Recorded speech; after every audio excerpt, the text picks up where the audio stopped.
दोस्तों, आज की शिव पुराण भगवती तुलसी की कथा के बारे में आज हम वीडियो में बताने वाले हैं। एक बार देवराज इंद्र देवगुरु बृहस्पति के साथ भगवान शिव का दर्शन करने कैलाश गए। महादेव ने दोनों की परीक्षा लेनी चाहिए, इसलिए रूप बदलकर अवधूत बन गए। उनके शरीर पर कोई वस्त्र नहीं था। उनका शरीर जलती हुई अग्नि के समान धधक रहा था और अत्यंत भयंकर नजर आते थे। अवधूत दोनों के रास्ते में खड़े हो गए। इंद्र ने एक विचित्र पुरुष को रास्ते में खड़े देखा तो चौंके। इंद्र को दरवाजे होने का गर्व घेरने लगा। उन्होंने उस भयंकर पुरुष से पूछा, तुम कौन हो? भगवान शिव अभी कैलाश पर विराज रहे या यहीं भ्रमण पर हैं? मैं उनके दर्शन के लिए आया हूँ। इंद्र ने कई प्रश्न किए, लेकिन वह पुरुष योगियों के समान मौन ही रहे। इंद्र को लगा कि एक साधारण प्राणी उनका अपमान कर रहा है। उनके मन में देवराज होने का अहंकार उपजा, जो क्रोध में बदल गया। इंद्र ने कहा, मेरे बार बार अनुरोध पर भी तू कुछ नहीं बोलकर मेरा अपमान कर रहा है। मैं तुझे अभी दंड देता हूँ। ऐसा कहकर इंद्र ने वज्र उठा लिया। भगवान शिव ने वज्र को उसी समय स्तंभित यानी जड़ कर दिया। इंद्र की वहाँ अकड़ गई। भगवान अवधूत क्रोध से लाल हो गए। बृहस्पति उनके चेहरे पर आई क्रोध की ज्वाला, जो देखकर समझ गए कि ऐसा प्रचंड स्वरूप महादेव के अतिरिक्त किसी का नहीं हो सकता। बृहस्पति शिव स्तुति गाने लगे। उन्होंने इंद्र को भी महादेव के चरणों में लौटा दिया और बोले, प्रभु इंद्र आपके चरणों में पड़े हैं, आपसे शरणागत है। आपके ललाट से प्रकट अग्नि इन्हें जलाने को बढ़ रही है। हम शरणागतों की रक्षा करें। बृहस्पति ने विनती की, प्रभु भक्तों पर अपनी सदा कृपा बरसती है। आप भक्त वत्सल और सब समर्थ हैं। आप इस तेज को कहीं और स्थान दे दीजिए ताकि इंद्र के प्राणों की रक्षा हो। भगवान रुद्र ने कहा, बृहस्पति मैं तुम पर बहुत प्रसन्न हूँ। इंद्र को जीवन दान देने के कारण तुम्हारा एक नाम जीव भी होगा। मेरे तीसरे नेत्र से प्रकट इस अग्नि का ताप देवता सहन नहीं कर सकते, इसलिए मैं इसको बहुत दूर छोड़ूंगा।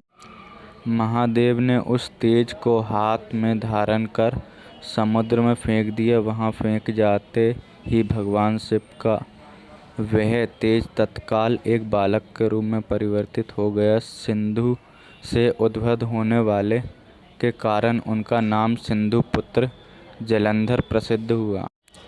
तुलसी से जुड़ी एक कथा बहुत प्रचलित है। श्रीमद् देवी भागवत पुराण में इनके अवतरण की दिव्य लीला कथा भी बनाई गई है। एक बार शिव ने अपने तेज को समुद्र में फेंक दिया था। उससे एक महातेजस्वी बालक ने जन्म लिया। यह बालक आगे चलकर जालंधर के नाम से पराक्रमी देव राजा बना। इसकी राजधानी का नाम जालंधर नगरी था। दैत्यराज कालनेमी की कन्या वृंदा का विवाह जालंधर से हुआ। जालंधर महाराक्षस था। अपनी सती के मद में चूर अपने माता लक्ष्मी को पाने की कामना से युद्ध किया, परंतु समुद्र से ही उत्पन्न होने के कारण माता लक्ष्मी ने उसे अपने भाई के रूप में स्वीकार कर लिया। वहां से पराजित होकर वह देवी पार्वती को पाने की लालसा में कैलाश पर्वत पर भगवान देवाधिदेव शिव का ही रूप धरकर माता पार्वती के समीप गया, परंतु मां ने अपने योग बल से उसे तुरंत पहचान लिया तथा वहां से अंतर्ध्यान हो गईं। देवी पार्वती के क्रुद्ध होकर सारा वृतांत भगवान विष्णु को सुनाया। जालंधर की पत्नी वृंदा अत्यंत पतिव्रता स्त्री थी। उसी के पतिव्रत धर्म की शक्ति से जालंधर ना तो मरा था और ना ही पराजित होता था। इसलिए जालंधर का नाश करने के लिए वृंदा ने पतिव्रत धर्म को भंग करना बहुत जरूरी था। ऋषि ने अपने माया जाल से 2 वानर प्रकट किए। एक वानर के हाथ में जलंधर का सिर था तथा दूसरे के हाथ में धड़।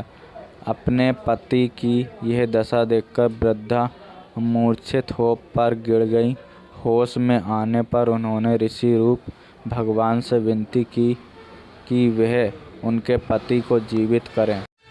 भगवान ने अपनी माया से पुनः जलंधर को सिर धड़ से जोड़ दिया, परंतु स्वयं भी वह उसी शरीर में प्रवेश कर गए। वृंदा को इस छल का जरा आभास न हुआ। जलंधर बने भगवान के साथ वृंदा पतिव्रता का व्यवहार करने लगी। इससे उसका सतीत्व भंग हो गया। ऐसा होते ही वृंदा का पति जलंधर युद्ध में हार गया।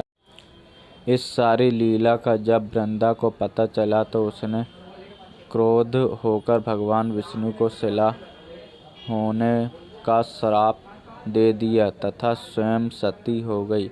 यहाँ वृंदा भस्म हुई, वहाँ तुलसी का पौधा उगा। भगवान विष्णु ने वृंदा से कहा, वृंदा तुम अपने सतीत्व के कारण मुझे लक्ष्मी से भी अधिक प्रिय हो गई हो। जब तुम तुलसी के रूप में सदा मेरे साथ रहोगी, जो मनुष्य भी मेरे शालिग्राम रूप में साथ तुलसी का विवाह करेगा, उसे इस लोक और परलोक में विपुल यश प्राप्त होगा।